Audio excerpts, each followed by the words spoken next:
రాజకీయాల ముసుగులో కొందరు అభివృద్ధిని అడ్డుకుంటున్నారన్నారు సీఎం రేవంత్ రెడ్డి. కంచె గచ్చిబౌలి భూములు అభివృద్ధి చేసి 5 లక్షల ఉద్యోగాలు ఇవ్వాలని సంకల్పిస్తే కోర్టులతో అడ్డుకున్నారని విమర్శించారు. రాష్ట్ర అభివృద్ధికి కేంద్రం ఎందుకు నిధులు ఇవ్వదని ప్రశ్నించారు సీఎం. మెట్రో, మూసీకి చాలాసార్లు విజ్ఞప్తులు చేశామని ఎందుకు పర్మిషన్ ఇవ్వరని అడిగారు. భావితరాలు జీవించేలా సిటీ అభివృద్ధికి ముందుకెళ్తున్నామన్నారు. ఓఆర్ఆర్ కొండాపూర్ మధ్యలో పీజీఆర్ ఫ్లైఓవర్ను ప్రారంభించిన సీఎం కేంద్రం, బీఆర్ఎస్ తీరుపై తీవ్ర స్థాయిలో మండిపడ్డారు.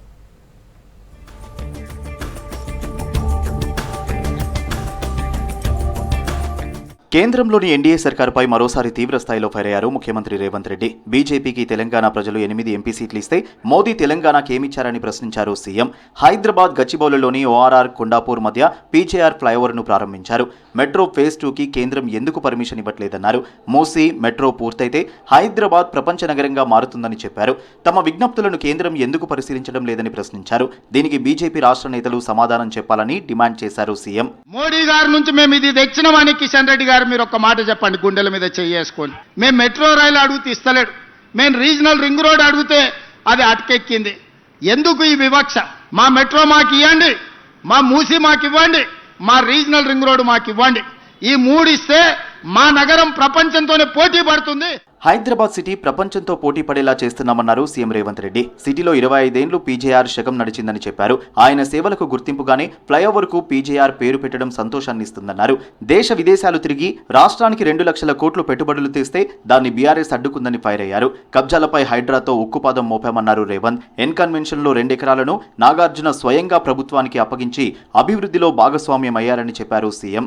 ఎవరు అడ్డుపడ్డా కూడా అడ్డంకులను తొలగించుకుంటాం. దాదాపుగా 2,25,000 కోట్ల రూపాయలు పెట్టుబడులను ఆకర్షించి ఇవాళ సంస్థల్ని ప్రారంభించడానికి ప్రయత్నం చేస్తే ఈ రోజు పానకంలో పుడకలాక దాన్ని అడ్డుకున్నారు. 2 ఎకరాల స్థలాన్ని నాగార్జున గారు వాలంటీర్గా ముందుకొచ్చి ఈ రోజు మనకు వారు హ్యాండ్ ఓవర్ చేయడం జరిగింది. బడ్జెట్లో 10,000 కోట్లు జీహెచ్ఎంసీకి కేటాయించి ముందుకెళ్తున్నామన్నారు IT industries minister Sridhar Babu. City అభివృద్ధిని అడ్డుకునేందుకు బీఆర్ఎస్ సర్వశక్తులు ఒడ్డుతుందని ఆరోపించారు. గ్రేటర్ సిటీలో మెట్రోను విస్తరించాల్సిన అవసరం ఉందని, అందుకోసం ఢిల్లీకి ఎన్నిసార్లైనా వెళ్లి కేంద్రానికి విజ్ఞప్తి చేస్తామన్నారు. మేము మళ్ళొక్కసారి పోతాం, ఎన్ని మార్లు అంటే అన్ని మార్లు ముఖ్యమంత్రి గారు మరి మేము కానీ తప్పకుండా పోయి మెట్రో రైలుకు సంబంధించిన 2వ దశ తెలంగాణ మన దేశంలోనే ఉంది, మాకు కూడా వేరే ఇతర నగరాలకు ఇస్తా ఉన్నట్టు మాకు కూడా 2వ దశ 3వ దశ మెట్రో రైల్ని తప్పకుండా నిధులు ఇవ్వాలని కేంద్రంపై ఒత్తిడి తీసుకొచ్చే కార్యాచరణ తీసుకుంటామని మీ అందరికీ కూడా మనవి చేస్తూ క్లస్టర్లుగా విభజించి సిటీని అభివృద్ధి చేస్తున్నామన్నారు పొన్నం ప్రభాకర్. కాలుష్యం తగ్గించేందుకు ప్రత్యేక ప్రణాళికలు రచిస్తున్నామని చెప్పారు. పబ్లిక్ ట్రాన్స్పోర్ట్ను ప్రజలు ఉపయోగించాలని కోరారు. సిటీలో ఏ మూలకైనా బస్సులు కావాలని వినతి పత్రాలు ఇస్తే వెంటనే చర్యలు తీసుకుంటామన్నారు. ఢిల్లీ ఏ విధంగా అయితే పొల్యూషన్ బారిన పడ్డదో అటువంటి పరిస్థితి హైదరాబాద్లో రాకుండా పబ్లిక్ ట్రాన్స్పోర్ట్ సిస్టమ్ను ఎంకరేజ్ చేయాలని ఎలక్ట్రిక్ బస్సులను ఆధారం చేసుకొని త్వరలోనే 2,800 బస్సుల్ని హైదరాబాద్ తీసుకొచ్చేటువంటి అంశం కానీ పొల్యూషన్ రహితమైనటువంటి హైదరాబాద్ ఉండాలనే ఆలోచనతోటి పీజేఆర్ ఫ్లైఓవర్ ప్రారంభంతో ఔటర్ రింగ్ రోడ్డు నుంచి కొండాపూర్ రూట్లో వాహనాల రద్దీ తగ్గనుంది. ఈ ఫ్లైఓవర్ను 182.75 కోట్ల రూపాయలతో నిర్మించారు. 1.2 కిలోమీటర్ల పొడవు, 24 మీటర్ల వెడల్పుతో 6 లైన్లతో ఫ్లైఓవర్ను నిర్మించారు. ఇది ఇప్పటికే ఉన్న 2 ఫ్లైఓవర్లపై నిర్మించిన 3rd లెవెల్ ఫ్లైఓవర్. కింద గచ్చిబౌలి జంక్షన్ ఫ్లైఓవర్, దానిపై శిల్పా లేఅవుట్ ఫేజ్ 1 ఫ్లైఓవర్ ఉండగా ఇప్పుడు దానిపై ఫేజ్ 2 ఫ్లైఓవర్ నిర్మించారు. ఫైనాన్షియల్ డిస్ట్రిక్ట్ మాదాపూర్, శంషాబాద్ వెళ్లేందుకు ట్రాఫిక్ కష్టాలు తీరనున్నాయి. శిల్పా లేఅవుట్ ఫేజ్ 2 ఫ్లైఓవర్ కాగా దీనికి పీజేఆర్ ఫ్లైఓవర్గా పేరు పెట్టారు. దేశాభివృద్ధిలో మాజీ ప్రధాని పీవీ పాత్ర చిరస్మరణీయమన్నారు రాష్ట్ర ముఖ్యమంత్రి రేవంత్ రెడ్డి. పీవీ జయంతి సందర్భంగా ఘన నివాళులు అర్పించారు సీఎం. జూబ్లీహిల్స్లోని నివాసంలో పీవీ ఫోటోకి పూలు వేసి అంజలి ఘటించారు. దేశ ప్రగతిలో పీవీ విశిష్ట సేవలను కొనియాడారు. దేశాన్ని ప్రగతి పదంలో నడిపించడంలో ఆయన పాత్ర ఎనలేనిదని చెప్పారు ముఖ్యమంత్రి. బీఆర్ఎస్ సర్కార్ 10 ఏళ్లు పట్టించుకోనందుకే ప్రాజెక్టులకు సమస్యలు వస్తున్నాయని ఫైర్ అయ్యారు మంత్రులు. జూరాల ప్రాజెక్టుకు ఎలాంటి ప్రమాదం లేదని, తప్పుడు ప్రచారం ఆపాలని విపక్షాలకు సూచించారు. ఆర్థికంగా ఇబ్బందులున్నా ప్రజాప్రభుత్వం సంక్షేమ పథకాలు అమలు చేస్తోందన్నారు. అభివృద్ధి పనులకు ఎవరైనా ఆటంకం కలిగిస్తే చట్టపరమైన చర్యలు తీసుకుంటామని హెచ్చరించారు మినిస్టర్స్.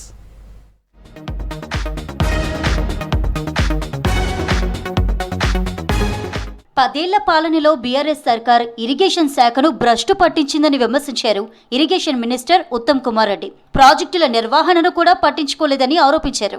కాళేశ్వరం ప్రాజెక్టులో కమిషన్ల కోసం బీఆర్ఎస్ నాయకులు కక్కుర్తి పడ్డారని ఫైర్ అయ్యారు. ఉమ్మడి మహబూబ్ నగర్ జిల్లాలో పర్యటించిన ఉత్తమ్ స్థానిక మంత్రి వాకిటి శ్రీహరితో కలిసి జూరాల ప్రాజెక్టు, ర్యాలపాడు ప్రాజెక్టును సందర్శించారు. భారీ వాహనాలను జూరాలపై నడపడం సేఫ్టీ కాదని గతంలోనే నిర్ధారించిన బీఆర్ఎస్ పట్టించుకోలేదన్నారు ఉత్తమ్. ఈ రాష్ట్ర వ్యాప్తంగా ఉన్న పాత ప్రాజెక్టులన్నిటికీ 10 ఏళ్ల టీఆర్ఎస్ ప్రభుత్వంలో మినిమం మెయింటెనెన్స్ చేయలేదు. వాళ్ళు కాళేశ్వరం ప్రాజెక్టులో కమిషన్ల కకృతి కోసం పనిచేసే తప్పితే ఈ ప్రాజెక్టులు మెయింటైన్ చేయలేదు. మేము వచ్చిన తర్వాత తిరిగి ఈ 18 నెలల్లో ఈ ప్రాజెక్టులని O&M విషయంలో, మెయింటెనెన్స్ విషయంలో శ్రద్ధ వహిస్తూ ముందుకు పోతున్నాము. డ్యామ్ కు అనుసంధానంగా మరో బ్రిడ్జికి 100 కోట్లు మంజూరు చేస్తున్నామని చెప్పారు. జూరాల ప్రాజెక్టుపై ప్రతిపక్షాలు అసత్య ప్రచారం చేస్తూ రైతులు, ప్రజలను అభద్రతకు గురి చేస్తున్నాయని ఫైర్ అయ్యారు వాకిటి శ్రీహరి. మాజీ ప్రధాని పివి నరసింహారావు ఆర్థిక సంస్కరణల పితామహుడన్నారు మంత్రి వివేక్ వెంకటస్వామి. 1000 ఎకరాలను పివి పంచారని, గ్రామాల్లో విద్యా వ్యవస్థ ఏర్పాటు చేశారని కొనియాడారు. పివి నరసింహారావు జయంతి సందర్భంగా హైదరాబాద్ కింగ్ కోటి భారతీయ విద్యా భవన్లో అన్నదాతలను సన్మానించారు. ఈ కార్యక్రమాన్ని పివి నరసింహారావు చారిటబుల్ ట్రస్ట్ నిర్వహించింది. 1991, PV Garu is taking retirement, so he went abroad for his bypass surgery and all. And when he came back, because he was considered to be one of the most intellectual persons in those days, everybody thought he was the best person to become the Prime Minister of this country. So he became the Prime Minister, and he was able to see that the reforms were implemented successfully, and this country went on to the growth path. So along with this little small personal touch to the association of my father with PV Garu. అభివృద్ధి పనులకు ఎవరైనా ఆటంకం కలిగిస్తే చట్టపరమైన చర్యలు తీసుకుంటామన్నారు మంత్రి శ్రీధర్ బాబు. పెద్దపల్లి జిల్లా మంతనిలో 22 కోట్ల నిధులతో నిర్మించే 50 పడకల ప్రభుత్వ ఆసుపత్రి భవనానికి 162 కోట్లతో చేపట్టబోయే శ్రీపాద రింగు రోడ్డు పనులకు భూమి పూజ చేశారు. నిరుద్యోగులకు ఉపాధి కల్పించేందుకు ఇండస్ట్రియల్ స్ట్రీట్ ఏర్పాటు చేసేందుకు కృషి చేస్తామన్నారు. 22 కోట్ల రూపాయల నిధులతో 50 పడకల ఆసుపత్రి నిర్మాణం చేపట్టడం జరిగింది. ముఖ్యమంత్రి రేవంత్ రెడ్డి గారు పెద్దపల్లి పర్యటన సందర్భంలో ఈ హాస్పిటల్ నిర్మాణానికి శంకుస్థాపన చేయటం, దామోదర్ రాజనరసింహ గారి వారి సహకారంతో ఈరోజు మనము ఈ 50 పడకల ఆసుపత్రి నిర్మాణాన్ని చేసుకోబోతా ఉన్నాం. పనులు నడుస్తూ ఉన్నాయి.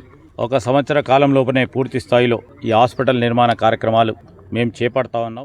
బీఆర్ఎస్ ఇచ్చిన ఉద్యోగాలపై శ్వేతపత్రం విడుదల చేసే దమ్ము హరీష్ రావుకి ఉందా అని సవాల్ చేశారు మంత్రి అడ్లూరి లక్ష్మణ్. ఒక్క ఉద్యోగికైనా కేసీఆర్ నియామక పత్రం ఇచ్చారా అని ప్రశ్నించారు. నిరుద్యోగులపై మాట్లాడే హక్కు బీఆర్ఎస్ నేతలకు లేదన్నారు. మంత్రిగా బాధ్యతలు చేపట్టిన తర్వాత మొదటిసారి కోరుట్లలో పర్యటించారు అడ్లూరి. కోరుట్ల నియోజకవర్గ కాంగ్రెస్ ఇన్ఛార్జి జువాడి నరసింగారావు ఆధ్వర్యంలో మంత్రికి ఘన స్వాగతం పలికారు కార్యకర్తలు. ఈ రోజు కాంగ్రెస్ పార్టీ ప్రజాపాలన ఇందిరమ్మ రాజ్యంలో పట్ల గౌరవ ముఖ్యమంత్రి గారి యొక్క నేతృత్వంలో పట్ల ఎవ్వరు కూడా 18 నెలల్లో 59,000 ఉద్యోగాలు ఇచ్చిన ప్రభుత్వం ఏదైనా ఉంటే దమ్ము ధైర్యం ఉంటే చెప్పమనండి. హరీష్ రావు గారు, బీజేపీ గారు 2014 నుంచి 18 నుంచి 23 వరకు. ఉమ్మడి మెదక్ జిల్లా ఇన్ఛార్జి మంత్రి వివేక్ వెంకటస్వామిని హైదరాబాద్ సోమాజిగూడలోని నివాసంలో మర్యాదపూర్వకంగా కలిశారు పటాన్చెరు కాంగ్రెస్ ఇన్ఛార్జి కాట శ్రీనివాస్ గౌడ్. పటాన్చెరు సెగ్మెంట్లోని సమస్యలను వివరించి పరిష్కరించాలని కోరారు. రాష్ట్రంలో ఖాళీగా ఉన్న ఉద్యోగాలను భర్తీ చేస్తున్నామన్నారు కాంగ్రెస్ లీడర్లు. కులగణనతోనే సామాజిక న్యాయం చేస్తున్నామని చెప్పారు. పార్టీలకు అతీతంగా అర్హులందరికీ పథకాలు అందిస్తామన్నారు.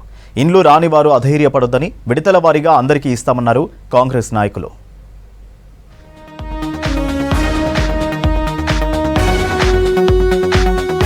వరంగల్ పార్టీ అంతర్గత విభేదాల పరిష్కారంపై దృష్టి పెట్టింది కాంగ్రెస్. క్రమశిక్షణ కమిటీ పిలుపుతో గాంధీభవన్ వచ్చిన కొండా మురళి జిల్లా నేతలపై తాను చేసిన కామెంట్స్ కు వివరణ ఇచ్చారు. కాంగ్రెస్ పార్టీ అంటే తనకెంతో గౌరవం ఉందన్నారు కొండా మురళి. రాహుల్ గాంధీని ప్రధాని చేయాలనే తపనతో పనిచేస్తున్నామని తెలిపారు. తాను రాజీనామా చేసి కాంగ్రెస్ లోకి వచ్చానని, కడియం రాజీనామా చేస్తారో లేదో ఆయనే తేల్చుకోవాలన్నారు మురళి. నేను రాజీనామా చేసిన, వాళ్ళు చేసుకుంటే చేసుకోవాలి. నేను మాత్రం రాజీనామా చేసి యునానిమస్గా భారతదేశంలో ఎమ్మెల్సీ ఎవరు గెలవలే, నేను ఒక్కనే యునానిమస్గా గెలిచిన. ఏ పార్టీ కూడా నామినేషన్ కూడా కనీసం వేయలేదు. అయినా బయటకు వచ్చినప్పుడు నేను రాజీనామా చేసిన. కాంగ్రెస్ పార్టీ అంటే నాకు గౌరవం ఉన్నది, మహేష్ అన్న అంటే గౌరవం ఉన్నది, రేవంత్ అన్న అంటే గౌరవం ఉన్నది. ఇప్పుడు కూడా దీంట్లో ఎలాంటి విభేదాలు లేవు. పార్టీ ఏది నిర్ణయం చేస్తుందో నాకు అవన్నీ తెలియదు. వరంగల్ జిల్లాకు చెందిన నేతలు చేసిన ఫిర్యాదులపై మాజీ ఎమ్మెల్సీ కొండా మురళితో మాట్లాడానన్నారు పీసీసీ క్రమశిక్షణ committee chairman MP Mallu Ravi. తాను పిలిస్తేనే ఆయన గాంధీ భవన్ కు వచ్చి వివరణ ఇచ్చారని చెప్పారు. ఎమ్మెల్యే మందుల సామెలు ఫిర్యాదు చేసిన తుంగతుర్తి మండల అధ్యక్షుడితో మాట్లాడానన్నారు. ఆసిఫాబాద్, వరంగల్, గజ్వేల్ కు చెందిన నేతలపై ఫిర్యాదులు వచ్చాయని మీడియా చిట్చాట్లో చెప్పారు. PCC chief Mahesh Kumar Goud, CM Revanth Reddy, రాష్ట్ర కాంగ్రెస్ వ్యవహారాల ఇన్ఛార్జి మీనాక్షి నటరాజన్తో చర్చించి ఫిర్యాదులపై నిర్ణయం తీసుకుంటామన్నారు మల్లు రవి.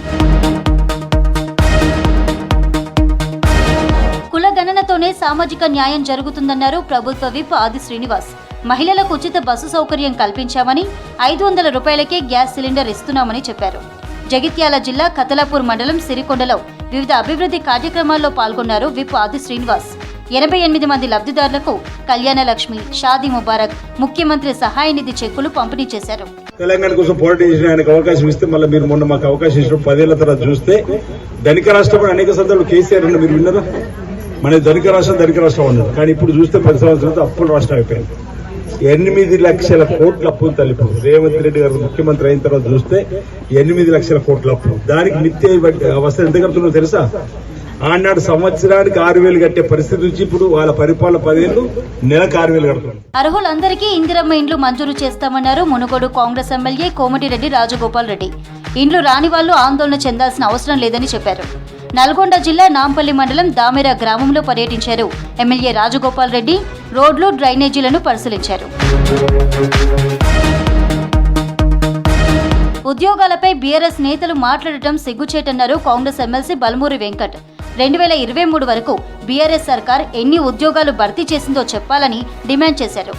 ఏడాదిలోనే 50,000కు పైగా ఉద్యోగాలు భర్తీ చేశామన్నారు ఎమ్మెల్సీ వెంకట్. ఎన్నో సందర్భాల్లో హరీష్ రావుని కలవనీకి ప్రయత్నం చేసినప్పుడు నాకు ఎట్లాగానో సమయం ఇవ్వలే.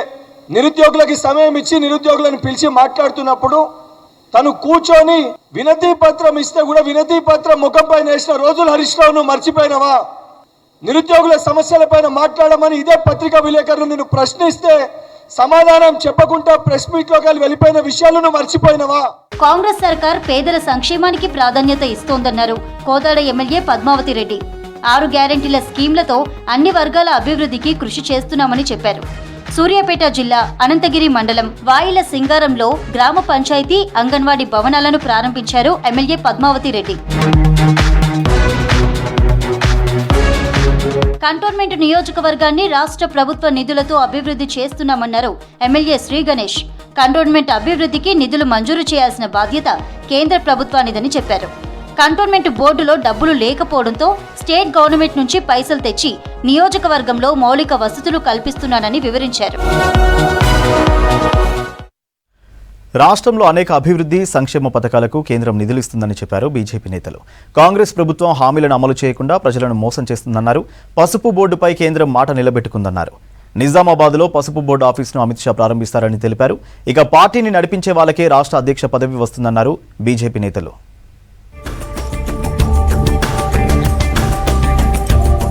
మాజీ ప్రధాని పివి నరసింహరావు ఆశయాలకు అనుగుణంగానే నేటి యువతరం నడుచుకోవాలని అన్నారు బీజేపీ ఎంపీ లక్ష్మణ్. పివి జయంతి సందర్భంగా హైదరాబాద్ నెక్లెస్ రోడ్లోని పివి ఘాట్ దగ్గర నివాళులర్పించారు. ఎన్నో ఆర్థిక సంస్కరణలతో దేశాన్ని క్లిష్ట పరిస్థితుల నుంచి బయటకు తీసుకొచ్చారని అన్నారు ఎంపీ లక్ష్మణ్.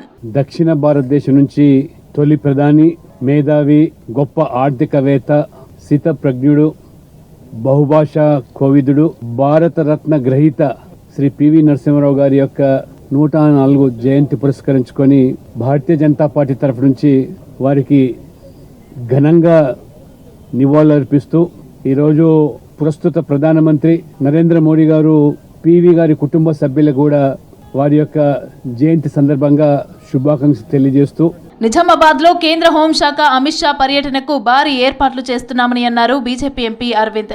ఆదివారం అమిత్ షా పసుపు బోర్డు కొత్త ఆఫీసును ప్రారంభిస్తారని చెప్పారు. ఆ తర్వాత దివంగత నేత డిఎస్ విగ్రహాన్ని ఆవిష్కరిస్తారని వివరించారు.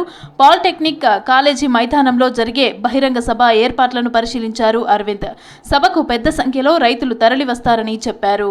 మధ్యాహ్నం వస్తారు, సుమారు 1 గంట ప్రాంతంలో రాగానే ఫస్ట్ పోయి పసుపు బోర్డు కేంద్రీయ కార్యాలయాన్ని ఇనాగరేషన్ చేస్తారు.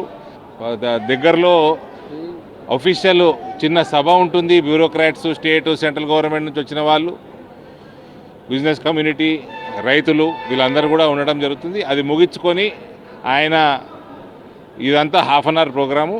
దాని నుంచి స్ట్రైట్ డి శ్రీనివాస్ గారు స్టాచ్యూ ఇనాగ్రేషన్ చేస్తారు ఒక 5 నిమిషాలు. ఆ తర్వాత పక్కనే ఉన్న పాలిటెక్నిక్ గ్రౌండ్లో మనకు రైతు మహాసమ్మేళనం ఏదైతే మనం ప్రాంగణంలో ఇప్పుడు ఉన్నామో మీరందరూ చూస్తూ ఉన్నారు ఏర్పాట్లు. జూలై 1న బీజేపీ రాష్ట్ర అధ్యక్ష పదవిపై ఉత్కంఠ వీడనుంది. బీసీ నేతకే ప్రెసిడెంట్ పదవి ఇవ్వాలని పార్టీ హైకమాండ్ నిర్ణయించినట్లు తెలుస్తోంది. ప్రెసిడెంట్ ఎన్నికకు సంబంధించి రేపు నోటిఫికేషన్ వెలువడనుంది. ఎల్లుండి నామినేషన్లు స్వీకరించి జూలై 1న రాష్ట్ర అధ్యక్షునిపై ప్రకటన చేయనున్నారు. ప్రెసిడెంట్ రేసులో ధర్మపురి అరవింద్, లక్ష్మణ్, బండి సంజయ్, పాయల్ శంకర్లు ఉన్నట్లు తెలుస్తుంది. జగిత్యాల జిల్లాలో మంత్రి అడ్లూరి లక్ష్మణ్కు ప్రమాదం తప్పింది. మెట్పల్లి నుంచి ధర్మపురి వెళ్తుండగా ఆయన ప్రయాణిస్తున్న కారును మరో కారు ఢీకొట్టింది. దీంతో మంత్రి ఉన్న కారు టైర్ ఊడిపోయింది. డ్రైవర్ అప్రమత్తంగా వ్యవహరించడంతో పెద్ద ప్రమాదం తప్పింది. మంత్రి అడ్లూరి వేరే కారులో ధర్మపురి వెళ్లిపోయారు.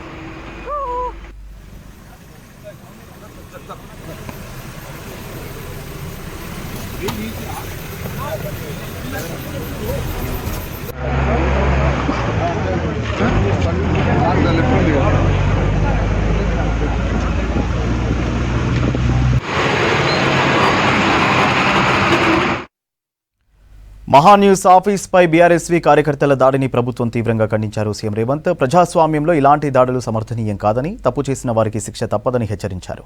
మీడియాపై దాడులు పత్రికా స్వేచ్ఛను హరించడమేనన్నారు మంత్రులు. కొందరు శాంతి భద్రతలకు విఘాతం కలిగించేలా వ్యవహరించడం కరెక్ట్ కాదన్నారు. మీడియాపై దాడిని ప్రజాస్వామ్యవాదులంతా ఖండించాలన్నారు పార్టీల నేతలు.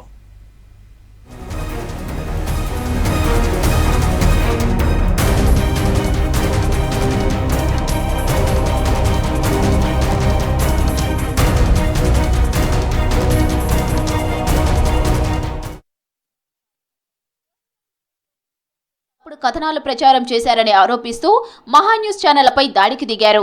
ఆఫీస్ ముందు పార్కు చేసిన పలు వాహనాలను ధ్వంసం చేశారు. తర్వాత ఆఫీసు లోపల అద్దాలు, ఫర్నిచర్లతో పాటు కంప్యూటర్లను ధ్వంసం చేశారు. స్టూడియోలోకి వెళ్లి కెమెరాలను కూడా పగలగొట్టారు. బీఆర్ఎస్వీ కార్యకర్తల దాడితో మహాన్యూస్ ఆఫీసులోని పలువురు ఉద్యోగులు, సిబ్బందికి గాయాలయ్యాయి.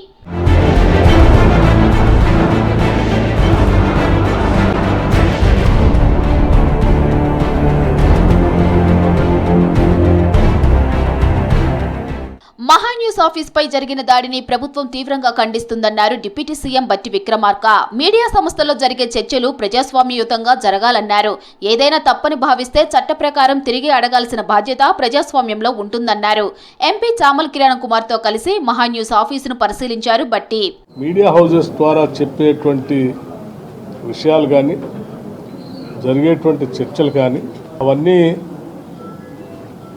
ప్రజాస్వామ్యయుతంగా జరగాలని ప్రభుత్వం భావిస్తూ ఉంది. ఒకవేళ అలా జరగట్లేదని ఎవరైనా భావించి కుట్రపూరితంగా జరుగుతున్నాయని మీరు భావిస్తే దానికి నిరసన తెప్పడానికి చట్ట ప్రకారంగా ఉండవలసిన వ్యవస్థలన్నీ ఉన్నాయి. మహాన్యూస్ పై దాడి చేసిన వారిని కఠినంగా శిక్షిస్తామన్నారు మంత్రి పొన్నం ప్రభాకర్. మహాన్యూస్ ఎండీ వంశీకృష్ణతో మాట్లాడి దాడి వివరాలు తెలుసుకున్నారు. ఉద్యోగులను పరామర్శించారు. ఇది ప్రజాస్వామ్యంపై దాడి అని అన్నారు పొన్నం. శాంతి భద్రతలకు భంగం కలిగించేలా ఎవరు వ్యవహరించినా ఊరుకునేది లేదన్నారు. గౌరవ ముఖ్యమంత్రి గారితో కూడా మాట్లాడడం జరిగింది.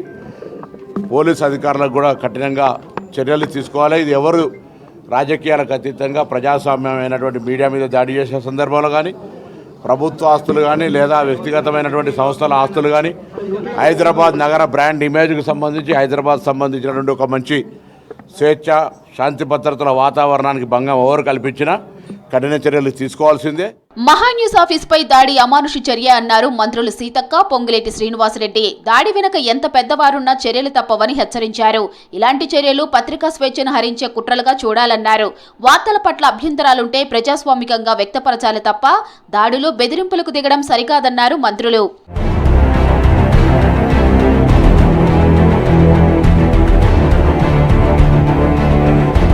న్యూస్ ఛానళ్లపై బీఆర్ఎస్ కార్యకర్తల దాడిని తీవ్రంగా ఖండించారు కేంద్ర హోంశాఖ సహాయ మంత్రి బండి సంజయ్. ప్రశ్నించిన ఛానళ్లపై దాడి దారుణమన్నారు. బీజేపీ ముఖ్య నేతలు జూబ్లీహిల్స్లోని మహాన్యూస్ ఆఫీసుకు వెళ్లి పరిశీలించారు. ఆఫీసులోని అధికారులతో మాట్లాడి వివరాలు అడిగి తెలుసుకున్నారు. ఘటనను తీవ్రంగా తప్పుపట్టారు బీజేపీ నేతలు. ఇటువంటి దానికి ఎప్పుడు కూడా మేము వ్యతిరేకం. దీన్ని తీవ్రంగా ఖండిస్తున్నాం. ఏదేమైనా కూడా ఒక న్యూస్ ఛానల్ గురించి ఇలా బీఆర్ఎస్ శ్రేణులు వాళ్ళు వచ్చి ఇక్కడ ఇటువంటి సంఘటన చేస్తే దీనికి బాధ్యతలు ఎవరు? మరి వాళ్ళకి దెబ్బలు తాకుతాయి, వాళ్ళకి హాస్పిటల్ తీసుకుపోవాలి, మరి వారికి ఏంటంటే ట్రీట్మెంట్ ఇవ్వాలి. ఇటువంటి సంఘటనలు అయినప్పుడు ఎప్పుడు చేయొద్దు. ఇటువంటిది తీవ్రంగా ఖండిస్తున్నాం మేము. ప్రజాస్వామ్యంలో మీడియాపై జరిగిన దాడిని ఖండిస్తున్నామన్నారు సిపిఐ అగ్రనేత నారాయణ. ఇది బీఆర్ఎస్ పార్టీ నుంచి జరిగిన దాడిగా తెలుస్తుందన్నారు. జరిగిన దాడిపై బీఆర్ఎస్ వర్కింగ్ ప్రెసిడెంట్ కేటీఆర్ స్పందించాలన్నారు. భౌతిక దాడులకు పాల్పడడం సిగ్గుచేటన్నారు సిపిఎం కార్యదర్శి జాన్ వెస్లీ. జర్నలిజం అనేది ఫోర్త్ స్టేట్, దానికి రాజకీయాల పరమైనటువంటి లింక్ కాదు. ఉన్న వాస్తవాలు బయట పెట్టే హక్కు వాళ్ళకు ఉంది. ఎవరికైనా నష్టం జరిగితే వాళ్ళు రిప్లై ఇచ్చుకునే హక్కు ఉంది. అంతేగాని ఫిజికల్ దాడి అనేది సాధ్యం కాదు.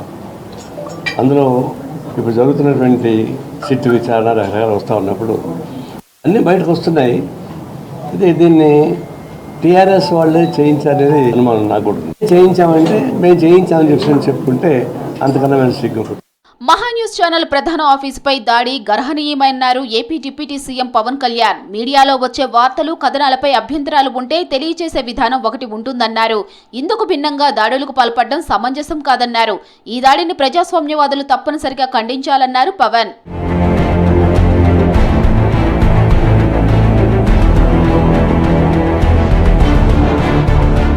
మహాన్యూస్ ఆఫీస్పై దాడి సంబంధించి స్పాట్లో ఆధారాలు సేకరించి కేసు నమోదు చేసుకుని దర్యాప్తు చేస్తున్నారు పోలీసులు. దాడి చేసిన బీఆర్ఎస్ కార్యకర్తల కోసం తెలంగాణ భవన్కు వెళ్లారు పోలీసులు.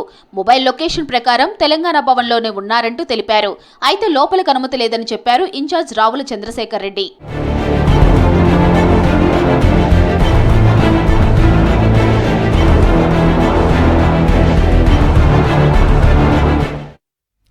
ఇవి బులెటిన్ అప్డేట్స్.